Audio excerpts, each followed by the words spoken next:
Hey guys, Tech Adventure with the video for you guys. In today's video, we're going to talk about the iPhone 7 going into 2024. If this phone is still worth it, if you're thinking about buying it, if you're currently using it or thinking about upgrading from it, everything you need to know in comparison to a newer iPhone 15 lineup, we're going to discuss in this video. So let's get started. So the iPhone 7 was released in September of 2016. Now later this year, it's going to be an 8-year-old iPhone, which means a lot for a phone to be around for that long. Apple releases a new phone every year, so if you think about it, 8 years ago this phone was released. Now this phone has a couple neat features of it, but to discuss about it, first of all, as you can see, it's a 4.7-inch display, aluminum body build here.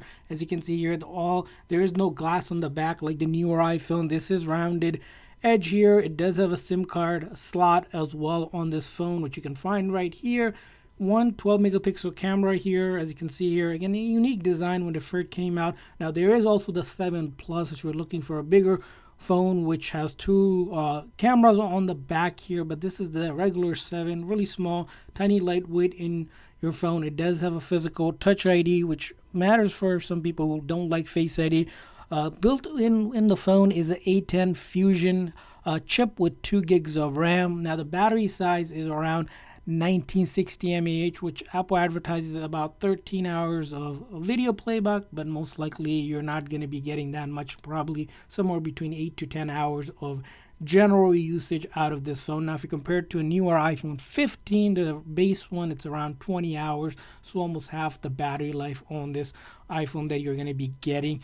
As we mentioned, the camera, there is a 12 megapixel single back camera. Front is a 7 megapixel camera, which means again it will take okay photos, not going to be the greatest photos compared to a new one. And surprisingly, it can actually record in 4K in 30 frames per second, unlike the newer phones which you can record into 60 frames per second. It also has things like slow-mo and time-lapse feature as well available on the device here. So overall, as you can see, your small compact phone here with a lot to offer when it was released. Now it definitely has aged, and the big thing about this phone is going to be the software aspect of it. Now it doesn't get iOS 16, it only gets iOS 15, so you can't upgrade to iOS 16. And now currently this year we're in iOS 17. Later this year we're going to get iOS 18. So the iOS is going to be obsolete in that sense that it doesn't get updated. But with iOS 15, what matters is that about 75% of the apps still works without any issues. Most of the popular apps are still supported on iOS 15, which means Apple still pushes out the security updates, so you're not going to have any issues getting those security updates. As you can see here, most of the apps I have here, from your popular social media to just things like YouTube and streaming services, they all seem to work here fine. Now it does take a minute or two, about a couple seconds or so before apps load up. Sometimes it takes a little bit longer. That's because of course the hardware has aged here, so it's not surprising that kind of is the case. As you can see here, some of the apps still work. Sometimes you might run into an error where you get this message whenever you're trying to download an app, which is that it's going to download an older version of the app because the newer version requires iOS 16 or later, and it can only update to iOS 15, which means some apps, if they have an older version,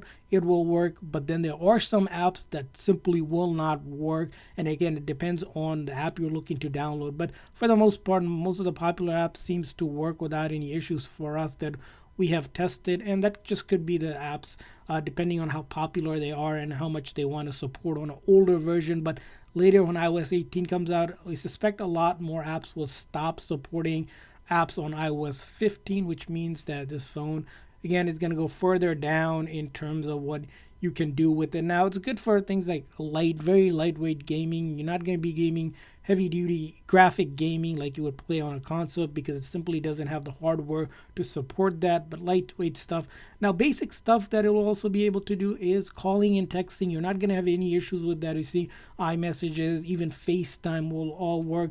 Even when it comes to things like browsing, it's going to be a couple seconds slower, sometimes up to 5 to 10 seconds slower whenever it's opening up a page. So you do have to be patient. Now if you can stick with that, might be a great device, but if you can't, you might want to consider upgrading to something newer like iPhone 12 or 13, which Apple still sells here. So now, is the iPhone 7 worth it? Now if you currently have it, it's a good device as for the most basic functionality, which is calling and texting and light browsing and some apps. Now, if you're thinking about this phone, it's probably a good phone as a backup to have, or if it's a child or elderly parents, device might be good for them to use as a backup. But then the other thing about this phone is that the price you can get it, it's probably around under $50. You can get it from sites like Amazon, which I'll leave a link in it if you're interested in getting it, but Apple doesn't sell this brand new, so you can't get it brand new here. Now, there is the factor of a Touch ID, which makes it nice in a small form factor. But when it comes to other things like having this phone, it's slow, the battery isn't that great, the camera isn't that great either, and the iOS update has simply stopped. So definitely not worth it to buy it if you're looking to buy it. Think about like iPhone 12 and 13 is what you're going to be getting it.